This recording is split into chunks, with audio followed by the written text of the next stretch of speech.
40명이 넘는 이 사상자가 속출한 영동 고속도로 관광버스 추돌 사고 이틀 전에 발생했는데요. 계속 속보로 전해드리고 있죠. 이 사고 원인은 속도를 줄이지 않고 이 앞 차량을 그냥 들이받은 관광버스였습니다. 이 관광버스 운전기사인 방 씨에 대한 경찰 조사가 본격적으로 이루어지고 있는데요. 이 경찰은 오후에 구속영장을 신청할 계획이라고 합니다. 취재기자 연결해서 수사 상황 알아보겠습니다. 홍성욱 기자. 네, 강원지방경찰청입니다. 네, 이 당시 사고의 그 블랙박스 화면이 공개되면서 더욱더 충격을 주고 있는데요. 이 버스 운전기사 방 씨를 상대로 한 이 경찰 조사가 본격적으로 이루어지고 있습니까? 네, 그렇습니다. 현재 버스 운전기사 57살 박모 씨는 원주의 한 병원에 입원해 있습니다. 코뼈가 골절되고 팔과 다리도 다쳐 수술을 앞두고 있는데요. 수술 이후에 경찰 조사가 진행될 예정이었는데 수술이 연기되면서 경찰이 조사를 앞당겼습니다.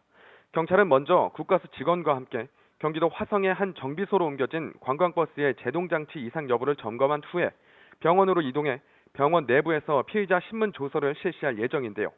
앞서 운전자 방 씨는 1차로 주행 중 사고가 났는데도 2차로 주행 중 1차로로 차선을 변경하다 사고가 났다고 허위 진술했습니다. 사고 장면이 그대로 다른 차량의 블랙박스에 찍히면서 방 씨의 진술이 사실이 아닌 것으로 드러났는데요.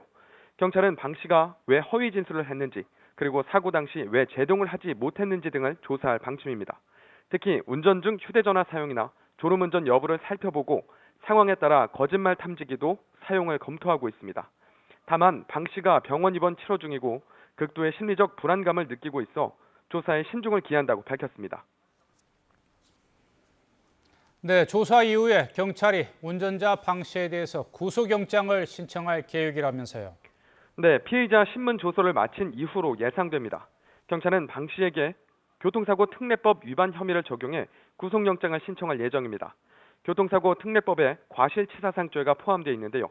교통사고 특례법상 운전자가 중대한 과실로 교통사고를 일으켜 사람이 사망하면 금고 5년 이하 또는 2천만 원 이하의 벌금을 물리도록 하고 있습니다. 또 방 씨가 2차로 주행 중 1차로로 차선을 변경하다 사고가 났다고 허위 진술한 점도 영장 신청에 무게를 더하고 있습니다. 이번 사고로 4명이 숨지고 37명의 부상자가 나온 만큼 경찰도 정확한 사고 원인을 밝혀내는 데 주력하고 있습니다. 경찰은 버스 운행 기록계 조사를 통해 사고 당시 버스 속도가 시속 105km로 추정하고 있는데요.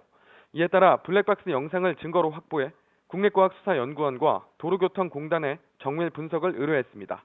지금까지 강원지방경찰청에서 YTN 홍성욱입니다.